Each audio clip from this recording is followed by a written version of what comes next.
आप सबका बहुत-बहुत अभिनंदन और स्वागत। मैं अनुराधा शारदा आप सबका धन्यवाद देना चाहती हूँ कि आपने हमारे वीडियोस देखे, सराहे और उन पर अपने कमेंट्स लिखे, अपने सुझाव लिखे। सर, बहुत-बहुत धन्यवाद आने के लिए सर। और सर, जितना मैंने आपसे बात किया है, जितना मैंने आपके साथ समझा है सर, आपको बहुत सारी नॉलेज है हमारे पुराणों के बारे में, स्पेशली साइंटिफिक बेस्ड नॉलेज, क्योंकि वो आप हमेशा बोलते हैं कि वो मेरा इंजीनियरिंग वाला बैकग्राउंड है। हाँ, सच है। होना नहीं चाहिए पर है। सर, तो मैं एक ग्रहण जो हमारे लिए बहुत बड़ी एक इक्लिप्स, जिसको वो एक शुरू से हमारे संस्कार में ऐसा है कि हम देखते आ रहे हैं, बड़े बूढ़ों को देखते आ रहे हैं कि वो इस ग्रहण के समय कुछ खाते नहीं थे, पूजा पाठ करते थे।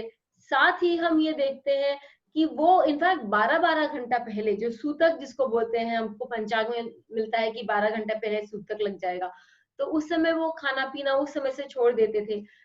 तो ये बात कहाँ तक सही है? क्योंकि आज की जो जनरेशन है, वो इस बात को मानती नहीं है। वो ये बोलती है कि इक्लिप्स कुछ नहीं होता, ग्रहण कुछ नहीं होता, और आप पुराने जड़ों में हैं, जो कि आज के दिन में जिनका कोई महत्व नहीं है। तो उन सभी के लिए मुझे ये आप यदि स्पष्टीकरण करें इसका। मैं ऐसा मानता हूँ कि हमारी जो प्रथाएं हैं, इनके पीछे में बहुत सारा शास्त्र था। जी। हम शास्त्र को भूल गए, उसके आवरण को पकड़ के बैठे हैं, इसलिए ऐसा लगना स्वाभाविक है। हुँ। क्योंकि ये तो सच है कि ये एक नैसर्गिक घटना जी, है ना? हाँ, इसमें तो कोई शक नहीं है। जी, पहले हमें समझता नहीं था, अब हमें समझता है। ऐसा हम मानते हैं, हालाँकि जी, ऐसा नहीं है। हालाँकि ऐसा नहीं है, क्योंकि सूर्य सिद्धांत ने भी बताया है, ये पृथ्वी की छाया है, हुँ, इसीलिए उसको छाया ग्रह बोलते हैं। जी, राहु ग्रह कैसा है, तो वो छाया है, वो ग्रह नहीं है, ये बताते हैं। जी, अच्छा, ये जो ग्रहण के वक़्त क्यों नहीं खाना, या ग्रहण के समय में इस वक़्त नहीं खाना, इस वक़्त खाना, ये क्यों बताया गया? ग्रहण ये अपवित्र है इसलिए बताया गया? ऐसा भी लोग सोचते हैं जी, कि भई ग्रहण का तो बहुत बुरा है। तो देखिए, ग्रहण के वक़्त क्या होता है कि हम उस ज़माने में जाएँ जब ये बताया गया। ये जी, जो हमें विधि बताई, उस ज़माने में हम जाएँगे तो आज के समान बिजली के लाइट वगैरह नहीं। हुँ, शाम हो जाती थी, अंधेरा हो जाता था। जी, रास्ते थे पर बहुत ज़्यादा अच्छे नहीं थे। जी, साँप बिच्छू लोगों के घरों में भी आते थे। मैं छोटा था, ऊपर से गिरते थे छत से, है ना? हुँ, क्योंकि हम जहाँ थे वहाँ पे आजू-बाजू में जंगल था, तो आ जाते थे बेचारे, तो गिरते थे। तो और कीड़े आते थे, ये आपका क्या ऑल आउट वगैरह तो था नहीं, तो आप अंधेरे में खाओगे, अंधेरा हो जाता था। उस वक़्त क्या होता है, 2 चीज़ें होती है ग्रहण के वक़्त। एक तो हम यदि ज्योतिष्य की दृष्टि से देखें, तो उस वक़्त आदमी का मन जो है ना, इसको बगैर कारण से डर लग सकता है यदि चंद्र का ग्रहण होगा। और हाँ, सूर्य का ग्रहण होगा, सूर्य मन को चंद्रमा मनसो जाता जी, है ना? जो जी, एस्ट्रोलॉजी वाले तो वो तो समझते हैं, राहु और चंद्र यदि इकट्ठा रहा किसी कुंडली में, तो आप देखेंगे उनको बगैर कारण से डर लगता है। उसको हम अनाहूत भीति बोलते हैं। जी, बगैर कारण से डर लगना, ये उसका एक कारण है, क्योंकि वो एनर्जी को ब्लॉक करता है। जी, हम ग्रहण को यदि समझना चालू करें, तो हमें समझ जाता है। जिनको इंजीनियरिंग आता है, वो समझेंगे कि change of magnetic flux induces electricity. और ये जो हम 7 ही ग्रह को पूरा ग्रह मानते हैं हिंदू शास्त्र में, तो ये सातों में मैग्नेटिक फील्ड है। जी, अर्थ में भी है, जी, ये पक्का है। ये कांस्टेंट मोशन में रहते हैं, ये भी जी, पक्का है। जी, ये एक दूसरे को कॉन्सेंट्रिक नहीं है, इनकी कक्षा है। हाँ, ये ये एक एंगल करके है। हाँ, चंद्र का सूर्य को जो हम जो चक्कर लगाते हैं, उससे 5 डिग्री का अंतर होने की वजह से ही राहु और केतु आते हैं। ये जब दोनों कटते हैं एक जगह, उसको राहु और केतु कहा जाता है। जी उसको सर, अंग्रेजी में south node and north node of moon कहते हैं, जी, है ना? तो इसलिए ये फिर से पहले स्थिति में कभी नहीं आने वाले। जी, तो एक इलेक्ट्रिसिटी जनरेट होती है, मैग्नेटिज्म जब घूमता है, हमारे जो स्टार्टर्स है, मोटर्स हैं, ये सब मैग्नेटिज्म पे चलते हैं, जी, जी, जी, ठीक है? तो ये एनर्जी देते हैं। हमारा जो दिमाग है ना, ये भी इलेक्ट्रिसिटी पे चलता है, इसलिए ईईजी बोलते हैं, इलेक्ट्रो एन्केफेलोग्राफ निकालते हैं। Right sir. जो ज्यादा पागल हो जाते हैं उनको हम जब बच्चे थे तो उनको इलेक्ट्रिक के शॉक देते थे, वो जी, ठीक हो जी। जाते थे।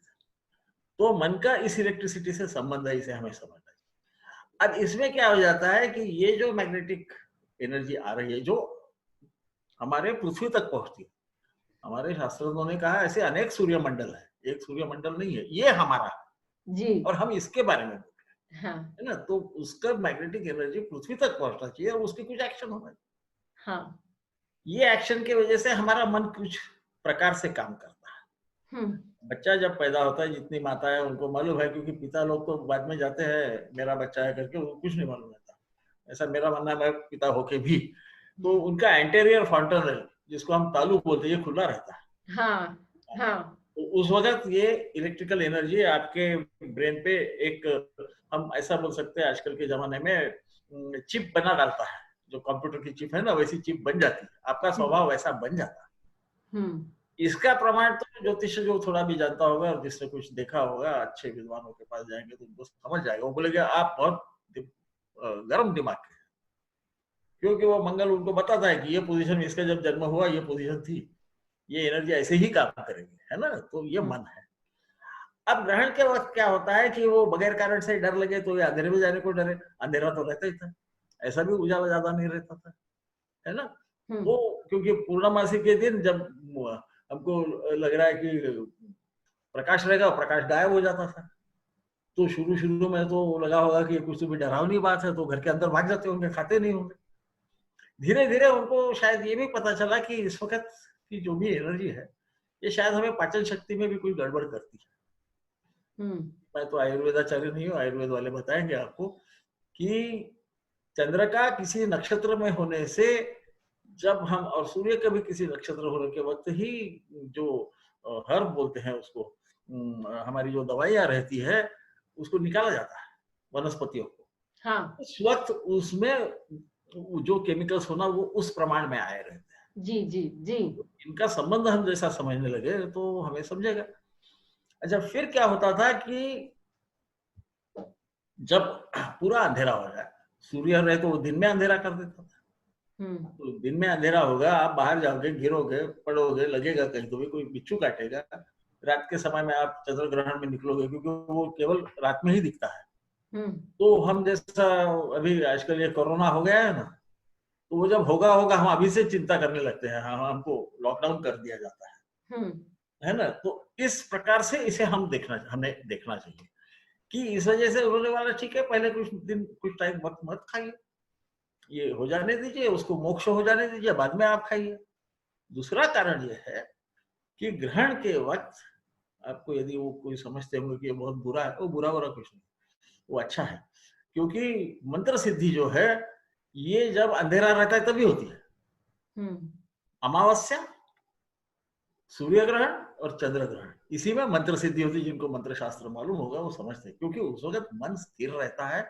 यदि चंद्र ग्रहण है तो मन गायब है, मन काम नहीं कर रहा। अच्छा है, मन को एकाग्र करने के लिए मंत्र कहा जाता है। हुँ। सूर्य ग्रहण जब होता है तो आपका अहंकार चला जाता है, ये आत्मबल और मैं जो श्रेष्ठ हूँ लगता है ना, इसको वो बंद कर देता है।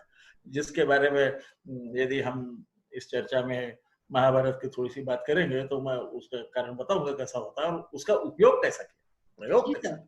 जी ये सर। प्रयोग करने को ज्यादा महत्व है। ग्रहण था इसलिए अ, क्या होगा इसकी संभावना व्यक्त हुई थी और उसका बहुत खूबसूरत प्रयोग भगवान कृष्ण ने किया।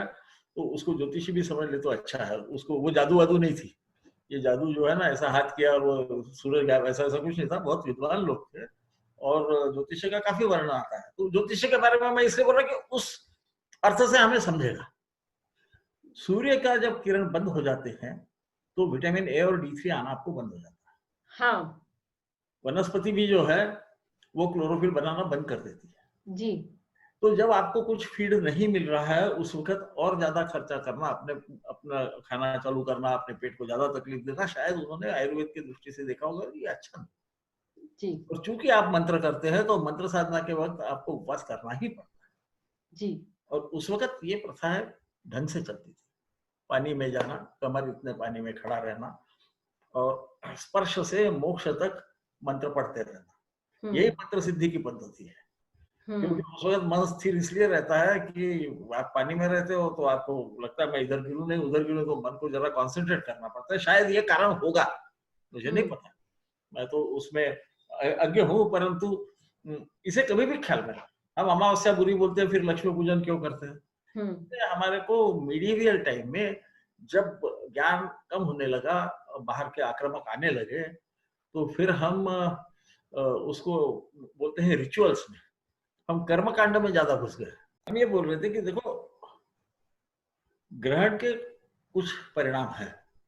जब ये मैग्नेटिक एनर्जी ब्लॉक होती है तो आपको बुद्धि को आने वाली जो संवेदना है ये रुक जाती है। शायद ये भी उसका एक कारण होगा कि इस वक्त हमने खाना नहीं खाना चाहिए। क्या आज के दिन में भी ऐसा करना चाहिए क्या? आज के दिन में नहीं किया तो कोई बिगड़ेगा नहीं। बिजली बिजली रहती है, सांप वाप घूमते नहीं रहते घर में, बिच्छू नहीं रहते, तो आप खा लोगे तो कोई हरकत नहीं। परंतु यदि हम हमारे मन पे कंट्रोल करना चाहें, ये भी मन पे कंट्रोल करने की बात है, मन पे हमारा अधिकार जमाने की बात है कि मन ये करना चाहता है, मैं इस वक्त नहीं करूंगा। इसीलिए मंत्र से उसका संबंध है। मननात्रयादिति मंत्र है, भगवान ने भी उसमें बहुत लंबा चौड़ा बोला हुआ है, और वो सब ग्रहण के वक्त बोला हुआ है ना? उसको हम समझना नहीं चाहते। तो मुझे ऐसा लगता है ये जो रीतियां हुई, ये पहले तो ये जो प्राणी है, मनुष्य प्राणी, ये जिंदा रहेगा तो आगे कुछ करेगा, तो पहले तो इसकी तबीयत ठीक रखो। लंघनम सर्वार्थ साधनम बोलते हैं। लंघन करना आयुर्वेद में अच्छा माना गया है। अब मेरे समान जो रहते कि ये वो हर गुरुवार आप लोग करते हैं ना, या शुक्रवार करते हैं, आजकल क्या क्या नया करते हैं, तो हम नहीं कर सकते। तो बोले ठीक है, ये बूढ़ों को कम से कम ग्रहण तो आता है, कम से कम 4 बार आता है, कभी 6 बार भी आता है साल में, हर बार 7 बार भी आ सकता है। तो इनको ये कर दो तो ये कम से कम इतने बार लंघन करेंगे तो इनकी हेल्थ भी अच्छी रहेगी, है ना? ये भी उसका एक शास्त्रीय कारण हो सकता है। हमारे जितने उपवास है उनका कारण वही है। जी सर। सर, और आपने जैसे बोला कि सर्वार्थ साधनम, यदि आप लंघन किए तो सब ठीक ठाक हो जाएगा, यानी आपकी तबीयत ठीक रहेगी। सर, जैसे आपने बोला कि विटामिन D3 नहीं आता है और विटामिन ए नहीं आता है, तो सर उसके लिए भी हमको मालूम है सनलाइट नहीं मिलेगी तो हमारी बॉडी जो है वो खाना पचा नहीं सकती। हाँ हाँ, तो तो इसके ये बहुत सुनने सारे के ये लिए तो है सर। उधर। और दूसरा कि अंधेरे में आप निकलोगे, कहीं गिरोगे, पड़ोगे, आखिर में हमारे शास्त्र जो है वो इनको सबको अपरा विद्या बोलते हैं। ये इस पृथ्वी पे रहने के लिए क्या करना, इसकी विद्या है। वो ज्योतिष रहे, वो व्याकरण रहे, वो वेद रहे, वो उपनिषद रहे, वो सभी अपरा विद्या है। मांडुक्योपनिषद के भाष्य में शंकराचार्य ने कहा हुआ है, और कई पुराणों में भी लिखा हुआ है। एक ही नहीं, पर जिनको ऐसा लगता है कि मैं कुछ भी बोल रहा हूँ तो थोड़ा पढ़ ले तो समझ जाएगा। परा विद्या तो वो है, वो तो गुरु देगा देगा नहीं देगा, वो तो आपको अनुभव की है, उसका फॉर्मूला कोई नहीं। तो ये जो ग्रहण है इसके बारे में आप देखिए, पाराशर जी बोलते हैं कि सूर्येन्दु ग्रहण काले ऐसा जन्म, वो उसको अच्छा नहीं मानते। वो बोलते कि चंद्र और सूर्य का यदि ग्रहण होगा तो ऐसे काल जिसका जन्म होगा उसको व्याधि होगी, कष्ट। देखो व्याधि पहले बोला, व्याधि कष्टम च दारिद्र्यम तेषा मृत्यु भयम भवे। उसको मरने का भी डर है, उसको बीमारी भी आ सकती है। बीमारी और मृत्यु की बात हो रही है इसमें, हाँ, है ना? आप समझ लीजिए, ये पाराशर ने कहा है, जो जरूर श्रेष्ठ थे, हमारे से तो हजार लाखों गुना ज्यादा विद्वान। फिर वो बोलते हैं अथवा शांति प्रकुर्वी तक, इसकी शांति करो, उसके लिए क्या करो क्या नहीं करो, आदि आदि आदि बोला है। तो उसके बारे में मैं नहीं जाता ज्यादा, परंतु इस ग्रहण के वक्त किसी का जन्म हो जाए तो इसको व्याधि हो सकती है, इसे कष्ट हो सकते हैं, इसे दुख होता है, इसे दारिद्र्य होता है। दारिद्र्य से कि आपकी तबीयत ठीक नहीं रहे, काम कैसे करोगे? और दुनिया में आजकल अंग्रेजी में बोलते there are no free lunches in the world. तो आप कुछ करोगे तो कुछ होगा जी। माँ की आज्ञा मानोगे तो माँ नहीं मारेगी, नहीं तो मारेगी। तो मारना भी चाहिए माँ ने बीच बीच में, अच्छा रहता है। पिता ने नहीं मारना चाहिए, वो उसका काम नहीं। वो क्रूरता से मारेगा, माँ मारेगी तो बच्चे को लगेगा नहीं ऐसा मारेगी। तो हम विषय से हट रहे हैं। और फिर मृत्यु भयम भावेत बोलता है, उसको मृत्यु का भी भय हो सकता है। इसीलिए मैं जो बोल रहा हूँ तो उसको कुछ आधार के बगैर मैं बोलने की आदत तो नहीं है, मैं नहीं हूँ, परंतु मैं सोचता हूँ कि ये क्या है। फिर मंत्र सिद्धि इसीलिए कि मन स्थिर होता है, जब चंद्र को ग्रहण रहता है, चंद्र ये मन है, ग्रहण होने से चंद्र का प्रभाव कम हो जाता है। तो मन चंचल न हो तो मंत्र सिद्ध होगा। मनना त्रायति इति मंत्रः कहा गया है। सूर्य में अहंकार भाव यदि रहेगा तो भी मंत्र नहीं होगा। इसलिए सूर्य ग्रहण में भी मंत्र कहा जाता है, मंत्र की सिद्धि के लिए। इसीलिए अमावस्या में कहा जाता है, क्योंकि अमावस्या में चंद्र दिखता नहीं है, चंद्र की रोशनी आप तक आती नहीं है। रोशनी आएगी तो मैग्नेटिक एनर्जी भी आएगी। हाँ। वो रोशनी के जरिए नहीं आती, वो उसकी रिलेटिव पोजीशन जो है उसमें और पृथ्वी में कुछ भी बीच में नहीं रहता, इसके वजह से वो एनर्जी यहाँ पहुंचती है। जी। ग्रहण में चंद्र या तो बीच में आता है पृथ्वी और सूर्य के, या पृथ्वी बीच में आती है चंद्र और, तो ये ब्लॉक कर देती है जी, क्योंकि ये पिंड है, ये घना है जी। तो वो इनके एनर्जी से डायरेक्ट इंटरेक्शन चालू हो जाती है, इधर से कुछ आ नहीं सकती जी। इसलिए हम बोलते हैं कि ग्रहण के वक्त ऐसा होता है, ये करना अच्छा है।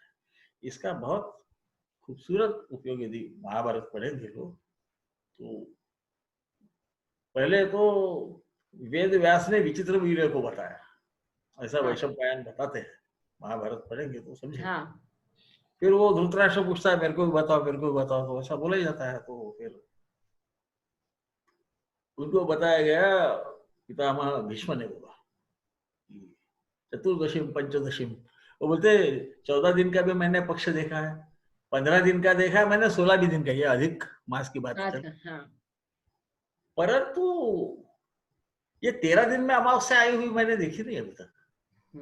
यानी उस वक्त शायद तिथि वगैरह हो गई होगी, तो 13वें दिन में अमावस्या आ गई। हाँ। ये महाभारत युद्ध के एक दिन पहले की बात है। तो फिर वो बोलते कि बाद में वो एक जगह बोलते कि भाई चंद्र और सूर्य इनके दोनों को भी इस वक्त ग्रहण है। चंद्र सूर्य उभो ग्रस्ताम एक मासे त्रयोदशी में, 13 दिन में ये दोनों को ग्रहण लग रहा है। ये भी मैं पहले बार देखा हूँ। और फिर बोलते कि इसके वजह से बहुत नुकसान हो जाएगा, सब मर जाएंगे, ऐसा होगा वैसा होगा। हाँ। फिर वो बाकी भी लक्षण बताते हैं कि क्रूर पक्षी चिल्ला रहे हैं, मांस खाने वाले पक्षी आ रहे हैं, गाल जिसको बोलते हैं, भेड़िया नहीं, वो क्या बोलते, सियार। हाँ, सियार चिल्ला रहे हैं, लकर बगा, हाँ हाँ, चिल्ला रहे हैं, वो बड़े विचित्र आवाज, ऐसा वो फिर सब पूरा एस्ट्रोलॉजी और एस्ट्रोनॉमी को इकट्ठा। रोहिणी में शनि प्रविष्ट कर गया है, रोहिणी को तकलीफ दे रहा है, रोहिणी नक्षत्र। रोहिणी नक्षत्र चंद्र का प्रिय नक्षत्र है, शनि आएगा तो उसको निगेटिव सोचने लगा है ना। तो नक्षत्र के तो आप मास्टर हो तो आपको ज्यादा मालूम है, पर ऐसा वो बोलते हैं। तो ये बोलने के बाद में बोलते इसके वजह से चंद्र भी लाल रंग का दिख रहा है, जमीन भी लाल रंग की दिख रही है, ऐसा उन्होंने वर्णन किया। इसका मतलब ये युद्ध के एक दिन पहले की बात है, ये आगे आने वाला है ना। अच्छा, जब युद्ध शुरू हुआ तब क्या हुआ, क्योंकि वो बोल रहे कि ये पूर्णिमा का चंद्र गायब होने में है, इसको ग्रहण लग रहा है, इसकी आभा नहीं आ रही। हाँ। तो दूसरे दिन ये चंद्र ग्रहण होने से अर्जुन को ऐसा लगा कि अब मैं क्या करूं, उसका दिमाग चलना बंद हो गया। हाँ। है ना। इसलिए फिर भगवान ने दो सेनाओं के बीच में अपना रथ किया ना, ये बोले मेरे हाथ पांव कांप रहे हैं, अनाहुत स्थिति जो है वो होने लगी उन्हें, ये चंद्र ग्रहण है। तो फिर भगवान उसको उपदेश करते हैं कि मन को एकाग्र कर। देखो वो सिर्फ मन के बारे में बोलते, पूरी गीता आप यदि देखोगे तो उनको बताते हैं कर्मयोग क्या है। तो वो क्या बोलते हैं, अपना मन को एकाग्र कर। मन एकाग्र करेगा तो तुझे समझेगा, है ना। तो क्यों समझेगा, कि तेरा कर्तव्य समझेगा, तू अपने कर्तव्य से भ्रष्ट हो रहा है। उसके बराबर 14वें दिन जयद्रथ का वध होता है। 13वां दिन सूर्य ग्रहण है, वो सूर्य ग्रहण है। हाँ। वो कह रहे हैं कि 13 दिन के अंदर में 2 ग्रहण आ रहे हैं। हाँ। हाँ। तो क्योंकि महाभारत को लोग ना कोई कथा वगैरह ऐसा समझते हैं, या कोई ऐसा दिव्य नहीं, उसका नाम जय इतिहास है। हाँ। जया नाम जय इतिहास है, वो युद्ध तक का ही है, आगे का बाद में लिखा गया है ना। इसको हम समझ ले तो वो बोलता अलक्ष्य प्रभयाहीन पौर्णमासी चंद्रमा, ये बिल्कुल उसके लक्षण विचित्र दिख रहे हैं। पूर्णिमा का चंद्र मेरे को अभी प्रभाहीन हो रहा है, ऐसा दिख रहा है, क्योंकि ग्रहण आ ही रहा था। तो ये ग्रहण के परिणाम है। हम इन ग्रहणों के परिणाम यदि समझे तो हम इनका अच्छे ढंग से प्रयोग कर सकते हैं। तो भगवान ने अर्जुन को बचाने के लिए जयद्रथ के जो उसको अर्जुन ने प्रतिज्ञा कर ली। राजा लोग विचार वगैरह नहीं करते और योद्धा तो बिल्कुल नहीं विचार करते। तो कि बोले मैं इसको यदि शाम तक नहीं मार सका तो खुद को अग्नि के हवाले कर दूंगा। अग्नि स्नान ले हाँ, लूंगा। तो हाँ। कृष्ण मेरे समान रहते तो बोलते, शायद उन्होंने बोला भी है एक जगह, ज्यादा जगह उसका उल्लेख नहीं आता कि राजा ने वचन देना नहीं, और देना तो वो निभाने की कोई जरूरत नहीं है यदि वो गलत होगा तो। पर अर्जुन तो अर्जुन है, तो हमने तो वचन दे दिया, तो फिर वो चिता रचते हैं। उस वक्त का प्रसंग भी यदि लोग सोचे तो टाइमिंग का कितना महत्व है। जैसा स्पर्श हुआ, चंद्र बीच में आया, स्पर्श हुआ, तो इन्होंने बोला देखो शाम हो गई, तो अब अर्जुन अपनी प्रतिज्ञा पूरी करो। यहाँ पर उनको मालूम था कि ये सब राजा है, जयद्रथ भी राजा है, उसको शिव की कृपा प्राप्त है, वो उसका प्रयोग करके उसने अभिमन्यु को रोका है। तो इसको अहंकार है और ये सामने देखने को आएगा ये कैसा जल रहा है। तो अर्जुन जाने लगे।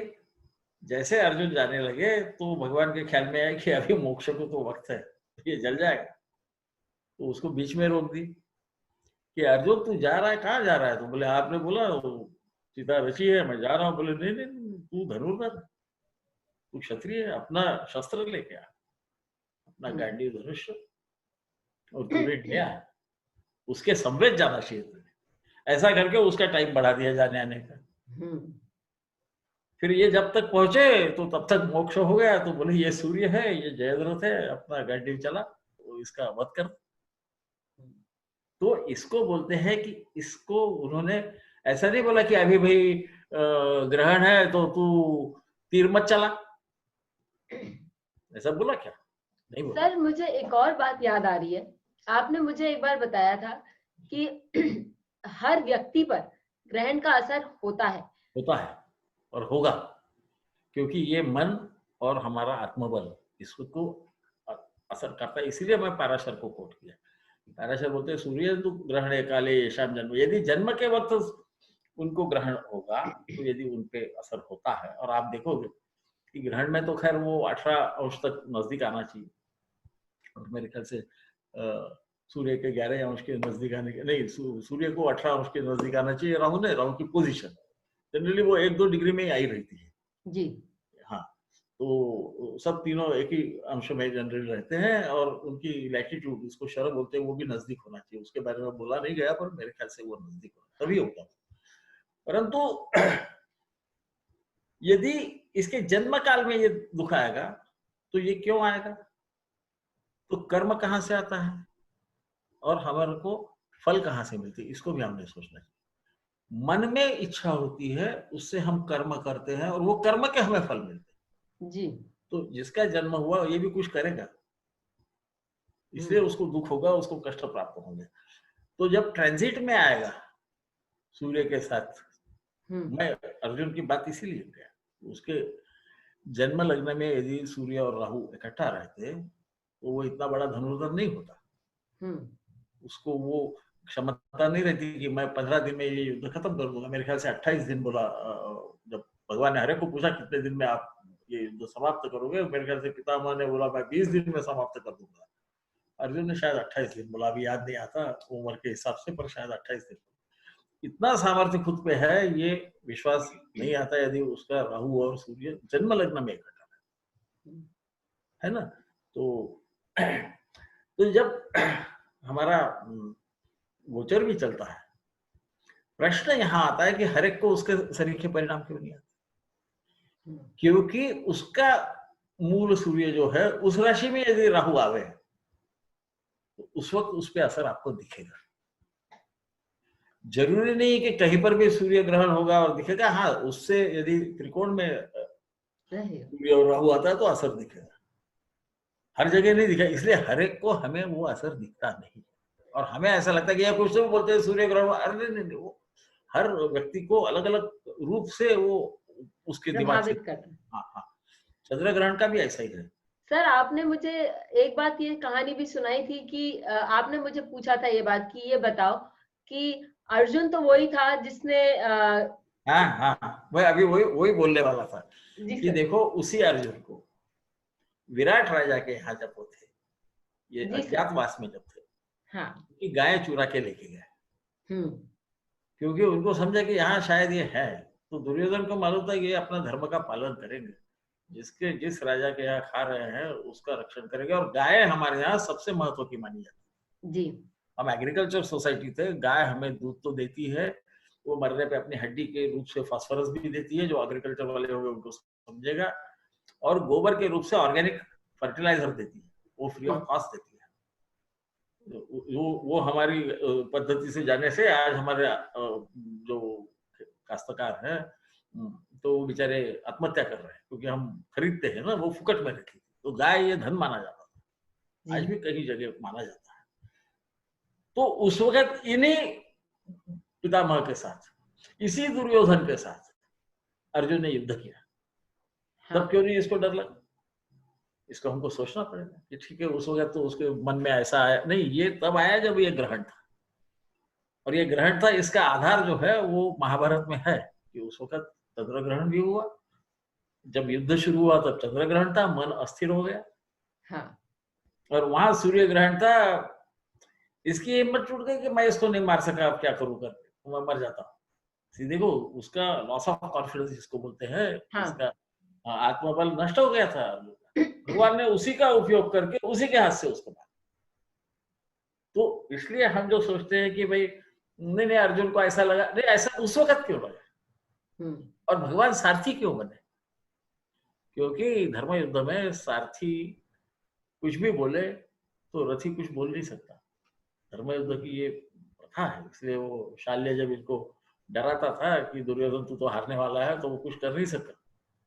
इसे हमें ख्याल में रखना चाहिए। इसलिए भगवान वहां आए और उन्होंने रथ जो उसका ले गए, वो दो सेनाओं के बीच में जाकर खड़ा, ताकि ये जो दोनों बोल रहे हैं ये किसी को समझे। इसको हमको बड़े ध्यान से सोचना पड़ेगा।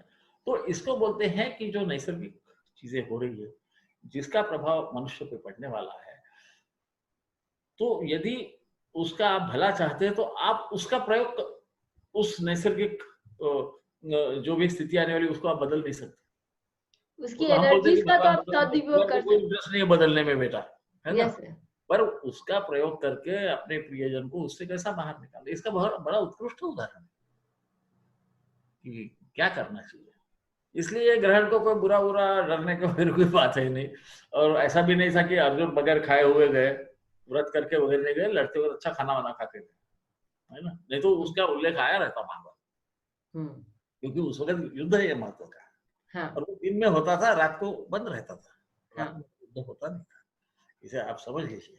तो मेरा कहने का मतलब ये कि ग्रहण को डरना नहीं चाहिए, वो नैसर्गिक घटना सही बात है, पर उसके पीछे जो जुड़ी हुई चीजें हैं ना, हमारे को जो सिखाया गया उसका कोई कारण है, वो बगैर कारण से नहीं, उसके पीछे और उन कारणों को हमें समझकर उनका सदुपयोग भी करना चाहिए। हम समझकर उसमें का आज के परिप्रेक्ष्य में जो योग्य है उसका हम प्रयोग करें। जी। आज के परिप्रेक्ष्य में यदि योग्य नहीं है तो उसे हम छोड़ दे सकते हैं। मतभेदे मुनि नाम तू ज्योतिषे वैद्य तथा ऐसा बोला गया है कि यदि मतभेद हो गया मुनियों में ज्योतिष और वैद्य के बारे में, तो फिर जिसके अच्छे फल मिलते हैं उसको आप प्रयोग करो। बहुत सुंदर सर, बहुत बहुत सुंदर। तो ऐसा मैं इसको समझता हूँ। ये किसी को ऐसा लगा कि मैं धर्म के विरुद्ध बोल रहा हूँ या धर्म के साइड में मैं किसी के साइड में नहीं बोल रहा हूँ। नहीं सर, धर्म ये सत्य है तो सत्य के साइड में बोलना चाहिए। बहुत सुंदर उल्लेख किया, समझाओ जो मैं समझा, ठीक है। बहुत सुंदर उल्लेख किया सर आपने।